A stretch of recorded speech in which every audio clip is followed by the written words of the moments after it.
All right, good evening, everybody. So I know it's a session right before the cocktail hour and the party, so we'll try to make it lively. My name is Clive D'Souza. I head the global BD team for Service Catalog.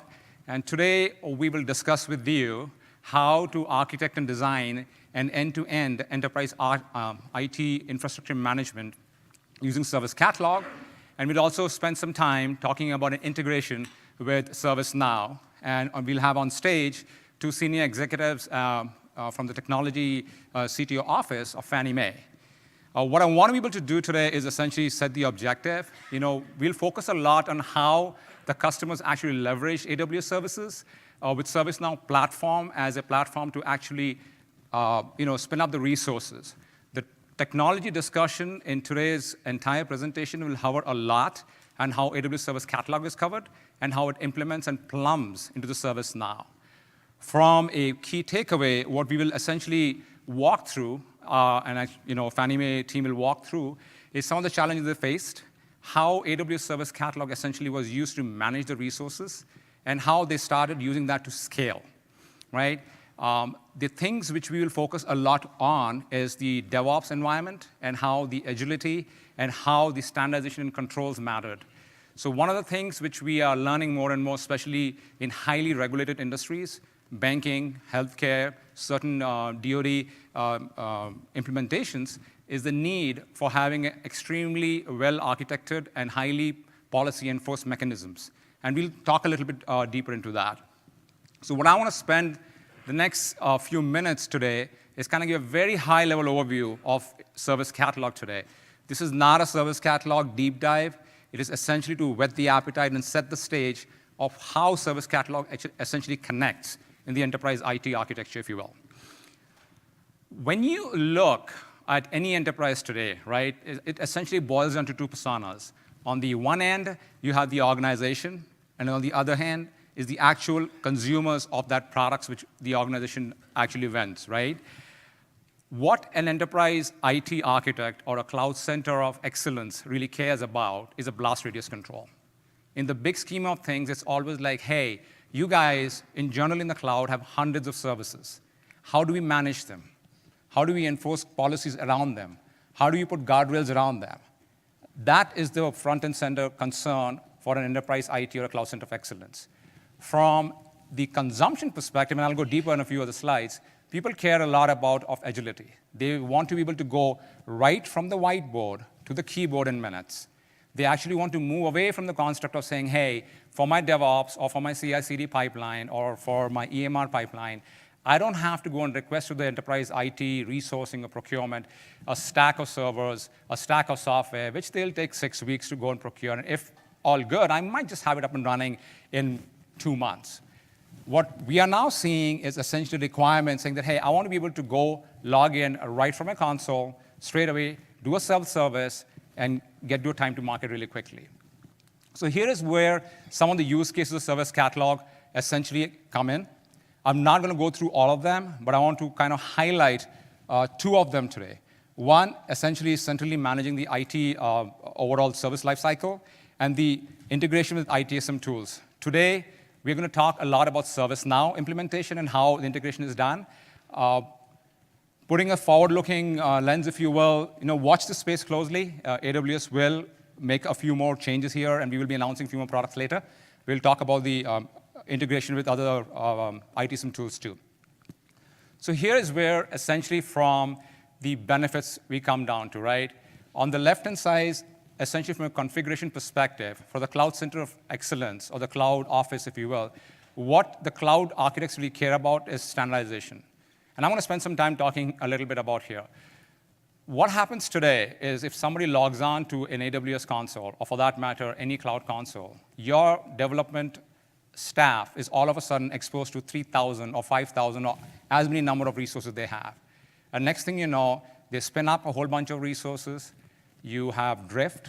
You have no control. And pretty soon, in addition to having a billing issue, you also are not compliant on a policy. You're not compliant on standard images. What Service Catalog essentially entails and allows you is you can decide using any of the many mechanisms like a hub and spoke model. You can have one specific version compliant to a specific policy. If it's in healthcare, it will be HIPAA compliant. If it's in financial, we can talk about the ITAR and SOC 2 compliant. And there are ways to enforce that, and we'll talk a little bit deeper on that. And which kind of leads to the next one, is to enforce consistency. How many times have you heard a developer saying, hey, I didn't really know I'm not supposed to spin up V1 as opposed to V1.1, right? Or for that matter, how many times have you heard enterprise telling you, like, well, we have multiple versions of software, and next thing you know, you have a break in your stack? With Service Catalog, you can enforce the consistency. The way we have seen customers essentially enforce that is you can decide which image needs to be essentially proliferated in your entire organization from a central node. What you do is you go and pick one image, you set the constraints on it, and we'll talk a little bit deeper on what constraints are, and that is the only image the users will have access to. That is the only image they can deploy. And you can lock that down. And that kind of goes through limiting the access. Today, what Service Catalog essentially entails, in addition to access, it's also kind of a security mechanism. You won't even be able to get to the actual console without having the right set of tags and constraints enforced on you. So in Service Catalog today, the way the implementation is done, it is based on an assumed role. It's not a per user, not a per account. So everyone launches as a specific role. And the way the users are, essentially, you can then set the constraints on them. It can be a dollar-based or it can be threshold-based.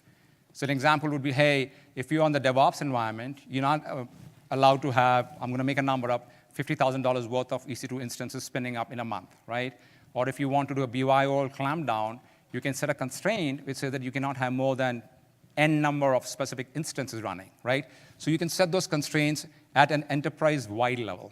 Essentially kind of gives you the guardrails and a blast radius control. The other thing which we have enabled in Service Catalog, starting this year, actually 6 weeks ago, is enforced tagging.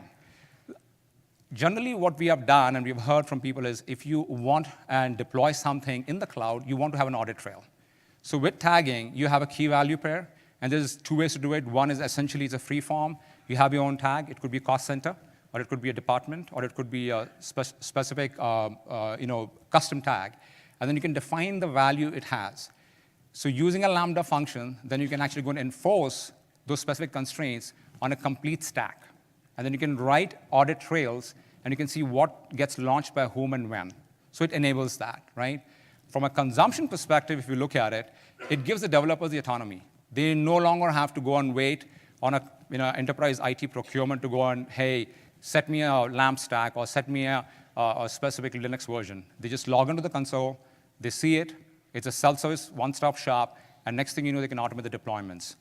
The other thing which Service Catalog enables, essentially, is if you look at it, through a command line interface, you can actually set up your entire IAM policies. And it is automated. And essentially, you don't have to do it outside as a standalone IAM function, because Service Catalog is built on top of IAM. So by default, all your user roles, all your security group gets set up for you when you set the users on Service Catalog. And Raghu's going to talk about that later in his pitch here. So a few terms I want to differentiate here, and I'll call it out. We define, within the realm of the Service Catalog, product as anything which can be launched. This could be something as simple as an EC2 instance, or it could be an entire application stack. You could have your own operating system, you could have your own EMR, you could have your own database, you could have your analytics, and that's an entire stack, right? And then when you talk about constraints, those constraints can either be set at a product level, or they can be set at a portfolio level. And think of your portfolio essentially as a folder in the cloud.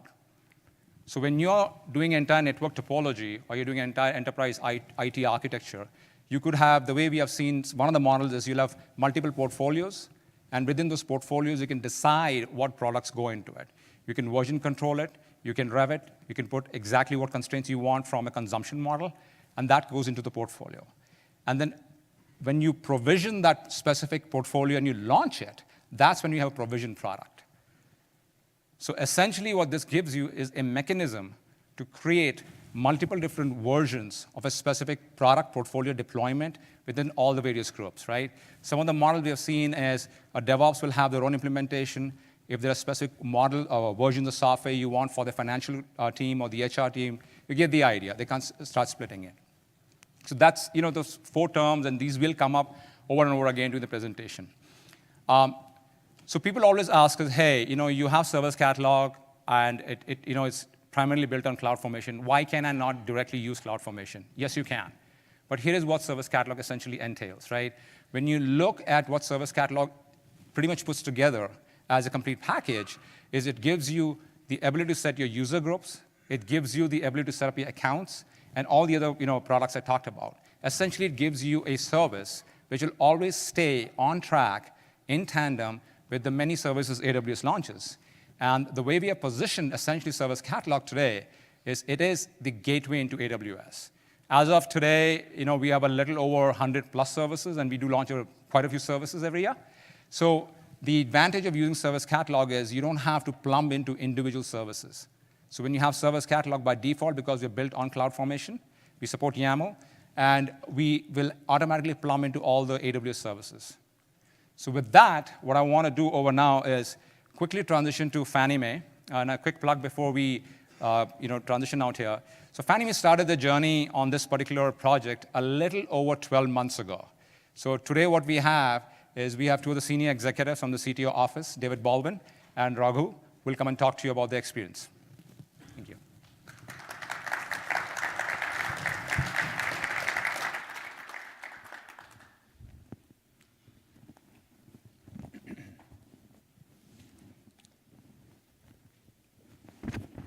Make sure I'm mic'd up. Can you guys hear me? Excellent.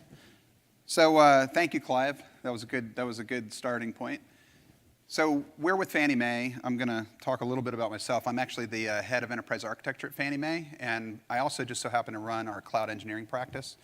And essentially what we've done at Fannie is we sort of launched into our cloud journey, our public cloud journey, using the enterprise architecture practice as a way to kind of incubate this service. So started this journey about a year ago, as Clive mentioned, and we're making some progress, and we're going to talk to you a little bit about that.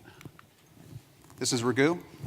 Thanks, David. Yeah, my name is Raghu Ballari. I'm the director for Enterprise Service Management Technology. So this is the ServiceNow platform, the configuration management database, as well as the infrastructure reporting. Excellent. So a little bit about Fannie Mae. So I don't know if everybody knows what Fannie Mae does, but basically we're in the mortgage industry. I think most people probably know something about that.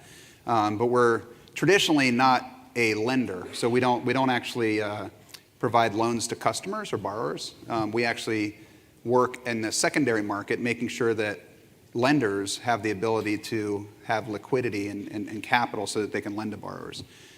So as a result, what's interesting about us is we're a B2B company. We're not necessarily a B2C company.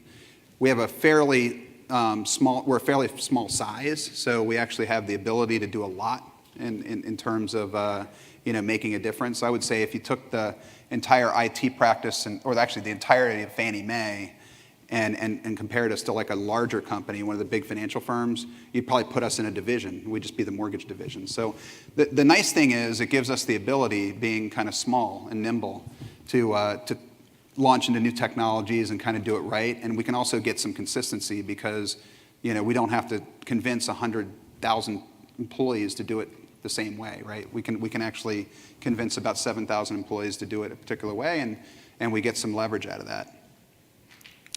So a little bit of background here. So Fannie Mae, I guess the mortgage industry as a whole is transforming quite a bit.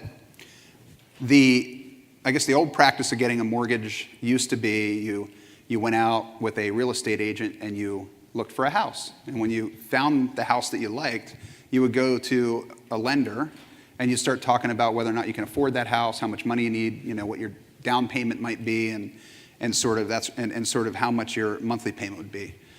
As things change, and you've probably seen this, nowadays borrowers, people who are looking for homes, they actually go and they get pre-qualified before they even select a home. And so quite often they're walking around knowing very much how much money they can afford, and how much house they can buy and that sort of thing. And so what that's done is it's driven a big change in sort of how the mortgage industry, impacts buying and selling houses. And so as a result, we're in a business now where lenders need to get pre-qualifications. They need to get sort of the loan process itself done a lot quicker so that they can remain competitive. So Fannie Mae is actually sort of embracing that by we started, I guess, about a year ago with a digital transformation. And it's probably not too dissimilar from any major enterprise today. But we've actually gone gung-ho in terms of, we've arranged our products as products. We have product owners, which is quite a different model than the old traditional. You have a business owner and an IT owner. Now we have a product owner. The product owner actually sets the sort of budget and the capacity and works through the customer journey and determines what the product needs to do to deliver more value to the customer. And as we do that, we have agile development teams on the back end that are essentially have been spun up, and their goal is essentially to get the new features added, get the new products to market, and do it in sprints. And so where Fannie Mae used to be, was a traditional company where, if we got some requirements, we would then do a design, and then we would do a build, and that whole project itself might cost a lot, and it would actually have a long cycle time. Today, we're talking about, MVPs. We're actually trying to deliver feature sets, in 1 month from the idea coming from the customer to a plug-and-play API that we're developing to our customer. And as we make that transition, this is where we started to kind of think about leveraging the cloud. Because in a traditional infrastructure, you are you're able to move faster in terms of development, but then when you hit a glitch, like a server goes down and your development environment can't come back up for a day, or if you run into a problem getting your environments provisioned, you could end up in a situation where you could burn 2 sprints, right? Just getting infrastructure provisioned, right? So Fannie, to overcome that, we started to go down this path of using the cloud. As you start to think about this, we really start to get into this mindset of developers want to go fast. Production operations people want to be safe. Security wants to be safe. And so we had to figure out how to balance that. So we wanted to open up this cloud capability, this set of cloud capabilities through Amazon and frankly, some of our other, Salesforce vendors and companies like that. But we wanted to do it in a way that was safe, where we could actually build out the security. We could build out, the resiliency that we need. We could build out standard patterns and that sort of thing. In our traditional way that we looked at enterprise architecture, our enterprise architecture team would develop patterns. I think probably companies are fairly familiar with the idea of a pattern, using that pattern against your use cases and kind of, getting people to standardize and do things the same way. The problem is, or actually, I guess the issue with that is that's kind of PowerPoint architecture. And when you do it that way, what happens is you sort of have a hit or miss as to whether or not people will actually use it. And frankly, they don't get a lot of value out of that piece of paper, and it's very hard for them to implement. So what we did is we went down this path, working with ServiceNow, working with Amazon and their Service Catalog, working with CloudFormation, working with a lot of different capabilities. We went down this path of not only setting up patterns, but basically codifying them and making them available through our Service Catalog so that people could sort of leverage that happy path and make it really easy to consume so that they could, we had a high degree of probability that people would get value out of the patterns and they would do things in very consistent ways, right? And so we've been doing that now for quite some time. A lot of our goals were really, we were thinking about this from an ITSM point of view, thinking about the operational aspects. We were thinking about the security aspects. We were thinking about, if we do this right, how can we manage our governance, inclusive of our billing, inclusive of our provisioning processes, and those types of things. So Raghu is going to get into this in a little bit, but he'll talk to you through the next level. But just understand, we're a big ServiceNow shop. That's how we do our IT sort of incident management. It's how we do our change management, and it's how we do our provisioning and that sort of thing. In fact, frankly, at Fannie Mae, it's how you order a pen. It's how you order paper. It's how you order a phone. So we're a big ServiceNow customer. We've been doing this transformation to ServiceNow probably for the last couple of years.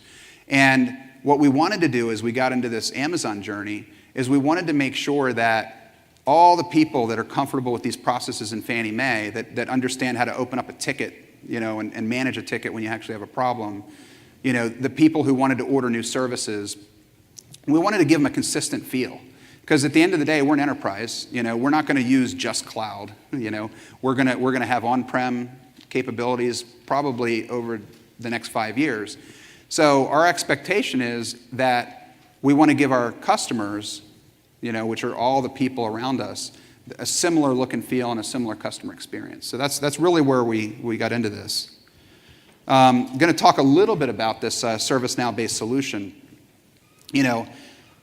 There are probably lots of products and things that we could have bought to help us integrate this whole solution set. Raghu will talk you through it. What we did is we used the best of Amazon, the best capabilities that we could get from Amazon, some of which were just described through the Service Catalog. We used the best capabilities we could get with ServiceNow, and we frankly just created some of our own integrations. The places that we integrated, first is we started out by integrating the provisioning process itself. We leveraged Amazon's tagging and things like that so that everybody that provisions a new environment in Fannie Mae, they just go to the catalog, they pick an environment. I think we'll show you a demo of this, but they get consistency, but we tag it. So we know, what application this is associated with. We understand what cost center, who's paying for it, and we understand what monitoring group's going to end up supporting it, and all these types of things. We try to get that on the front end because we know that if it's already been deployed and we try to go get people to do that later, they just won't want to. There's not a lot of interest in doing so. So we do that on the front end as you go in, and what we're able to do is really automate that provisioning, get that tagging in place, and then on the back end, and we continuously get more value out of this every day, but on the back end, we feed it into our CMDB, and we can quickly run reports. So we have reports on billing. We have reports now on, what's really come up lately when we go into optimization and try to get a little bit more value in terms of RIs, shutting things down, things like that. We can pull up usage reports, and we understand we can kind of hold people accountable. I can go to any group in Fannie Mae and tell them what they're paying and for what and how they're using it and whether or not they could optimize their experience and do the right thing to save us a little bit of money. So we've gotten a lot of value out of it, and I think it's really because of the way we integrated this ecosystem together. This is yours. At this point, I'll give it to Raghu so that he can talk a little bit about the details. Sure. Thank you, David. So, David talked about the closed loop process that we have built in essentially from an intake process, right? Now, what we have with this is essentially something that's well controlled, well orchestrated, automated, and it's a one-stop shop intake for AWS provisioning in the enterprise, right? At the same time, this allows us to do proper pipelining, demand management, and the whole 9 yards. So, a couple of things before I dig in. What I'm going to do is maybe take it one level down, both from a provisioning standpoint as well as the integration standpoint, and then the ITSM, how we are enabling that. But before we do that, a couple of things. One is you see the keyword My Services. That's just the Fannie Mae branding for ServiceNow. So we use that word interchangeably. And then two, for folks who are not familiar with ServiceNow, it's platform as a service that we use for our IT service management platform.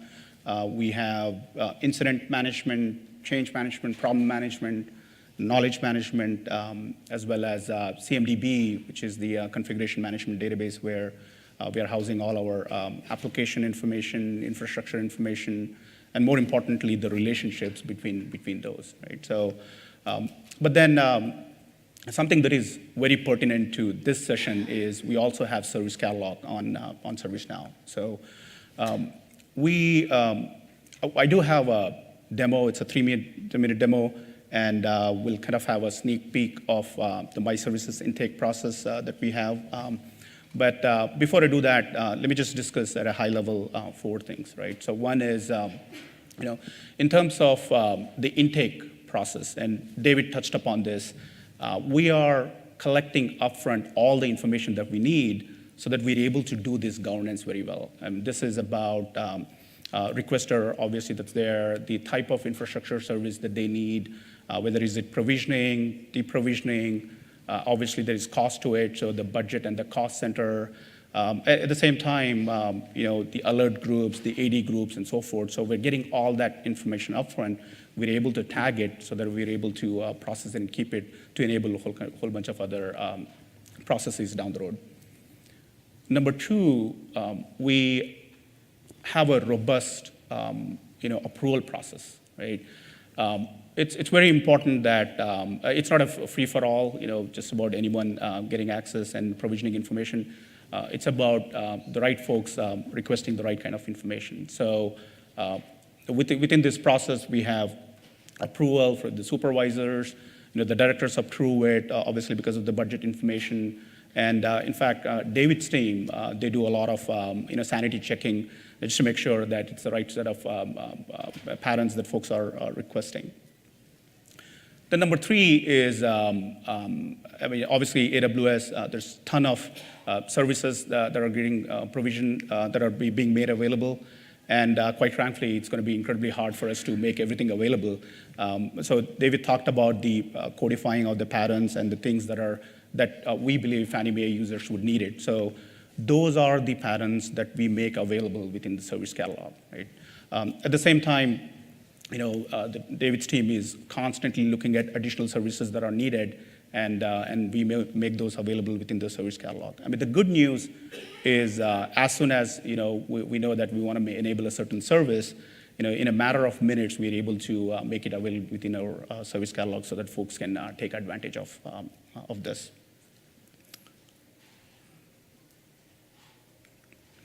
So here's the 3-minute demo. Let's go through this. Standard stack technology architecture deployment models based on atomic infrastructure patterns for all common application use cases. These patterns addresses technology that is used to deploy an application like compute, network, storage, etc. These patterns also address infrastructure and application deployment needs that has high availability, scalability, resiliency, recovery, and security. Fannie Mae has developed an internal enterprise application called My Services, which is our branding for ServiceNow platform technology. This ServiceNow application is our IT service management platform.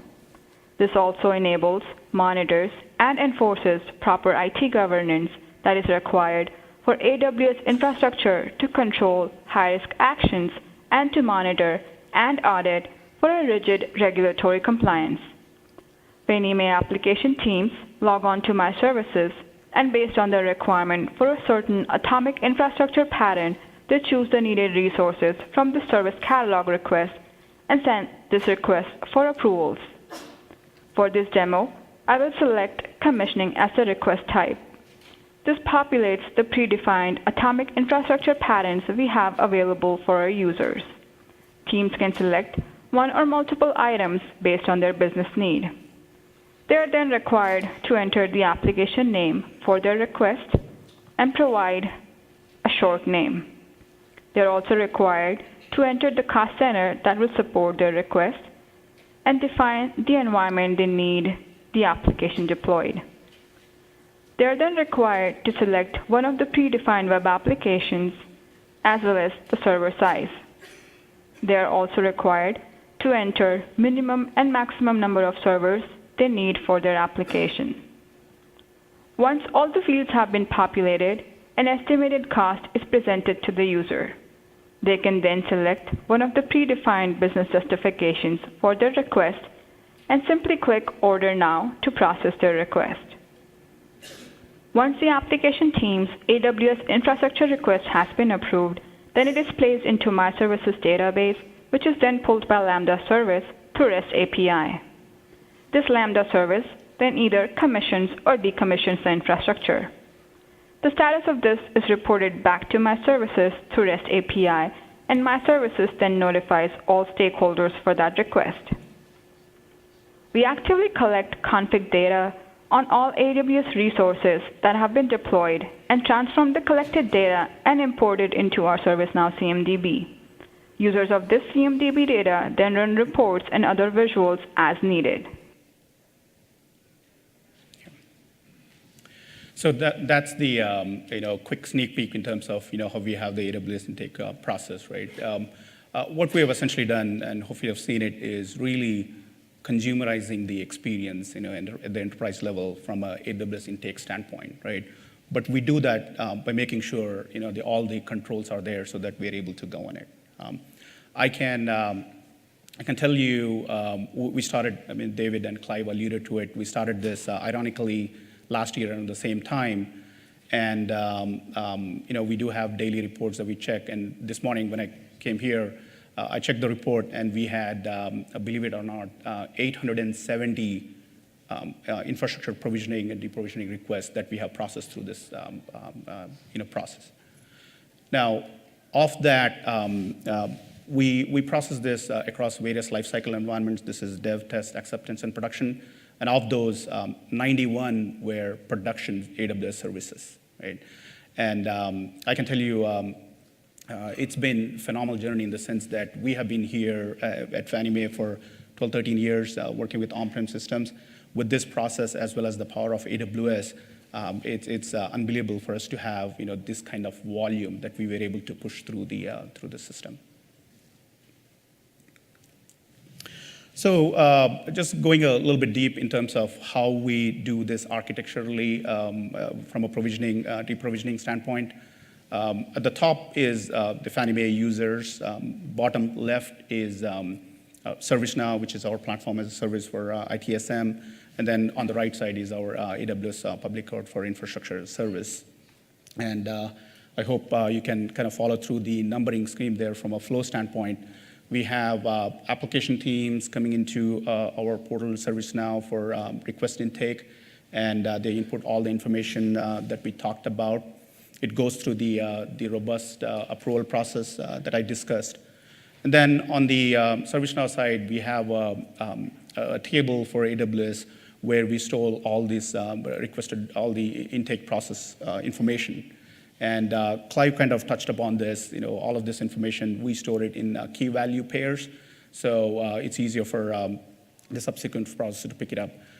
On the Amazon AWS side, we have a Lambda function which is regularly, polling our ServiceNow table for AWS, and it acts on any new request that's there. It pulls all the key value pairs for that particular request, and then obviously it's done through the AWS API. And then on the fly, depending upon whether it's a provisioning request or a deprovisioning request, it's going to create a CloudFormation template and then creates the appropriate action. If it's provisioning, it's going to create the stack. If it is deprovisioning, it's going to delete the stack. And all of this happens in an automated fashion. And then once the process is done, there is a feedback loop that comes back through the REST API, updating the status within the ServiceNow table to indicate that the process has been completed. And then lastly, we close the loop by the trigger that actually generates an email back to the user to indicate that their request has been completed. All of this, once the approval is done in a matter of minutes and hours, right? And this was something that used to take days, and we're able to do it completely hands-free fashion, lights-off fashion, in a matter of minutes and hours. I think we'll take the questions at the end, if you don't mind. Right. So moving along, again, on the left side is the Fannie Mae ServiceNow setup, and the right side is Amazon AWS infrastructure setup. I just discussed the top portion of it. Now, it's one thing for us to create the appropriate infrastructure, but it's very important for us to make sure that the right set of folks are accessing the infrastructure that they requested, and they're doing the right set of things and nothing more, right? So we have a federated trust established between the IAM service within AWS with the Active Directory federated service within Fannie Mae. And so through this, the authentication and the authorization happens through the ADFS through a SAML-based mechanism.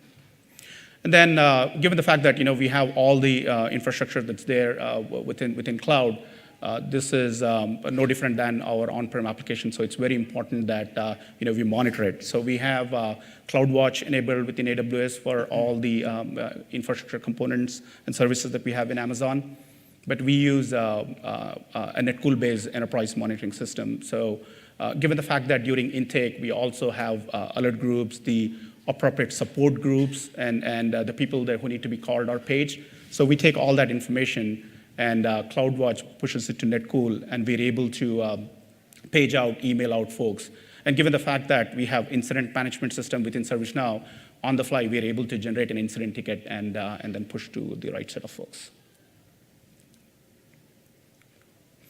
So the second part that David touched upon is bringing all this information back into a configuration management database and enabling our incident, problem, and more importantly, change management, right?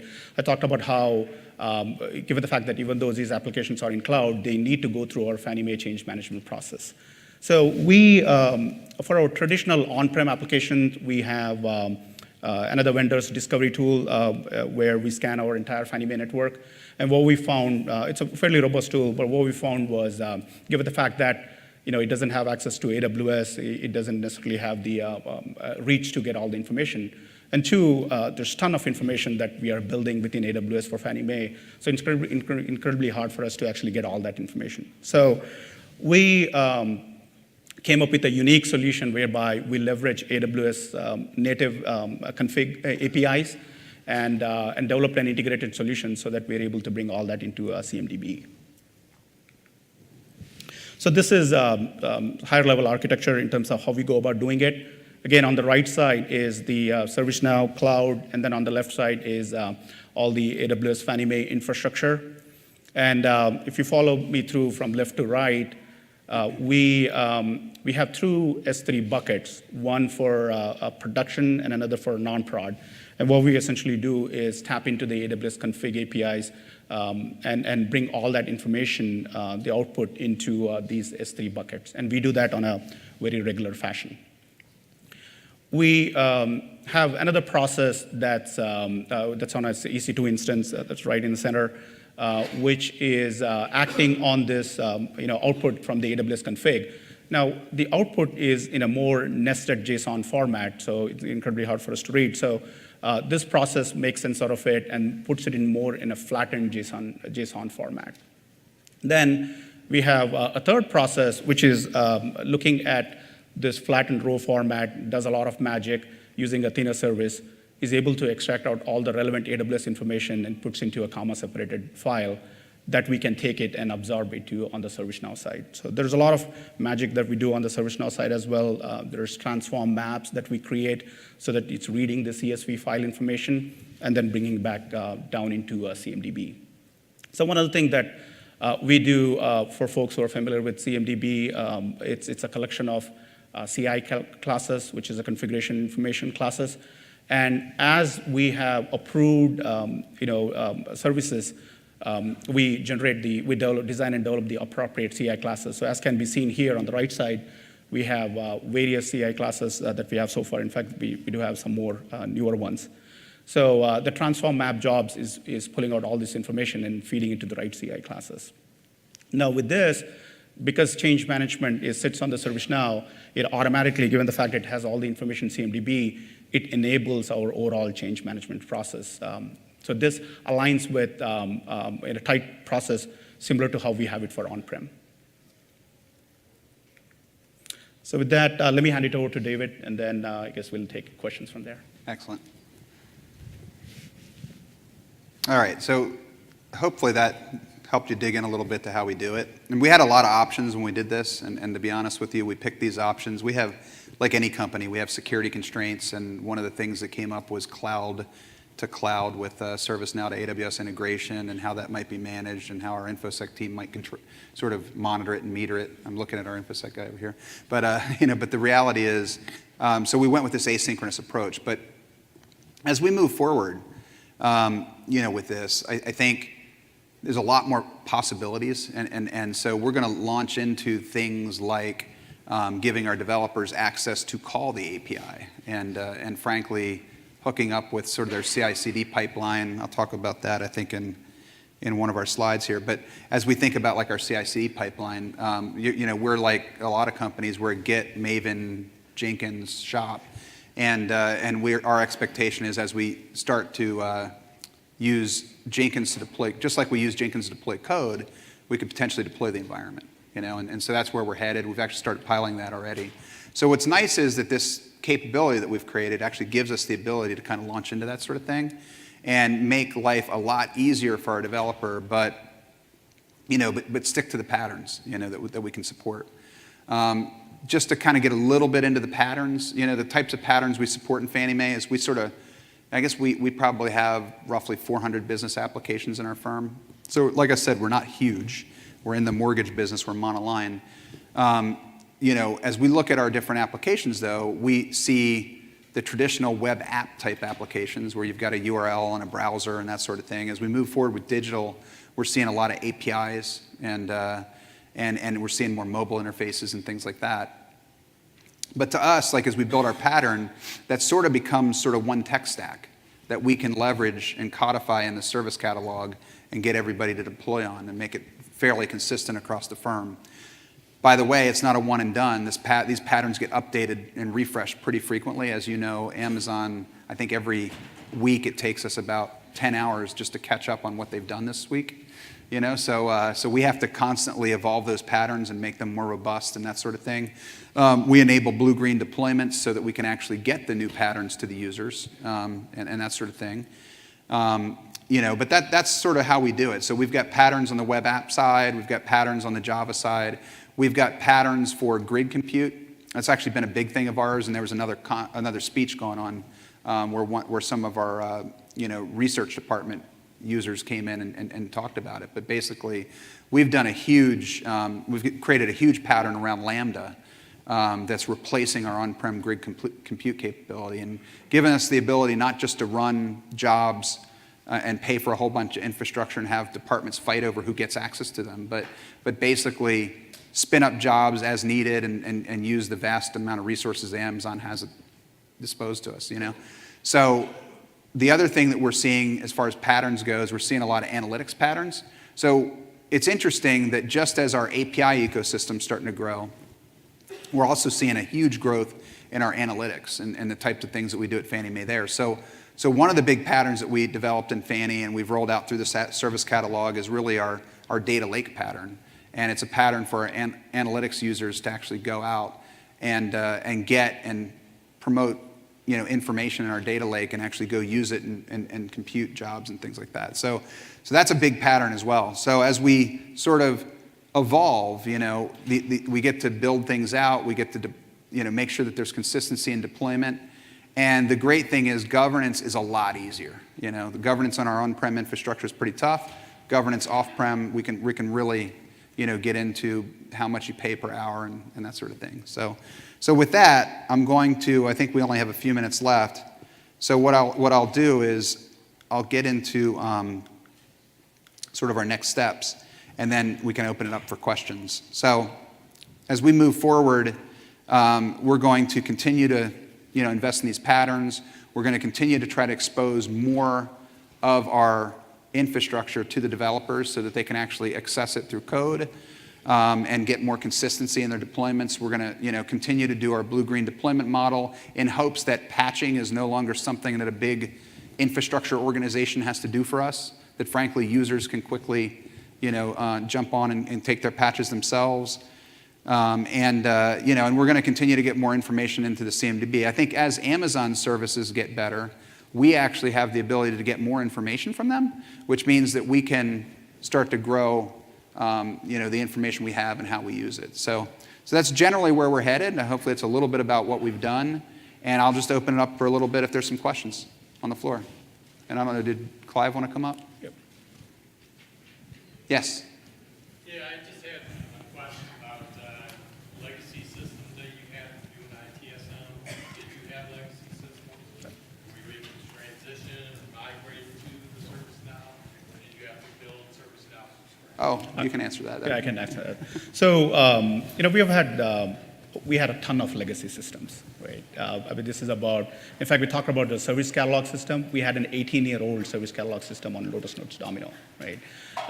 Our incident problem change, CMDB, we had remedy-based systems. So we ran a major transformation program to transition all that. And we're actually proud to say that we have successfully transitioned all those into ServiceNow to the point where we're able to retire all those legacy systems.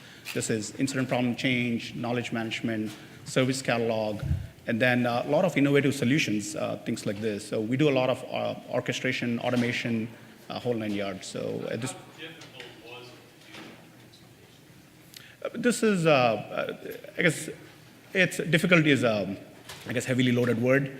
It was hard to get started. Yeah, I think the key thing here is what we found from a lessons learned standpoint is we tend to jump into technical solution, and it's really about people and process first and getting that right, and getting that executive sponsorship and getting the stakeholders bought in.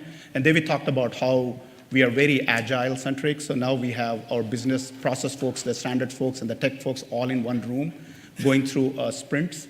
So once we started with Service Catalog, once we did that, we just applied the same methodology to the rest of it. Yeah, but I think the biggest thing, I remember when this whole thing started, right? It was so hard to get started, and what we were doing is we had so many change types in Fannie Mae. We had so many different service offerings in Fannie Mae, and the biggest thing you can do if you're heading down this path is go look at that again, because there's no reason to have the number of change types that we've had. So you kind of have to start by rationalizing what is it that I want to end up with, like what are the different change categories, what are the different, in the Amazon case, what patterns are we going to make available, and really try to dumb that down and simplify it, because if you try to do too many, it becomes too complicated. So once you do that, to Raghu's point, we actually, just kicked off agile processes, Scrum teams, and they went after things independently. So we had a group that focused on change, we had a group that focused on incident, we had a group that focused on CMDB, and they went off into their scrums, they picked their MVP, and they started to build off that, on a much more, like I said, simplified set of changes and stuff to begin with. Does that help? In fact, I mean, the one point I want to add is, I guess the key mantra is, don't boil the ocean and don't do lift and shift, right? So it's really taking a look at the legacy system and the process, take a step back, maybe take 5 steps back. How do you do process improvements? How do you simplify it and then implement in the system, right? So that's the methodology that we use, and it has served us very well. Yes. Can I quickly ask you to actually use the mic here, because we are recording this session, so whoops. for folks to actually get Where's the value mic? out of it. It's right here. Oh, they got to go all the way over Yeah. there? Thank you. I appreciate that. Didn't mean to make you run.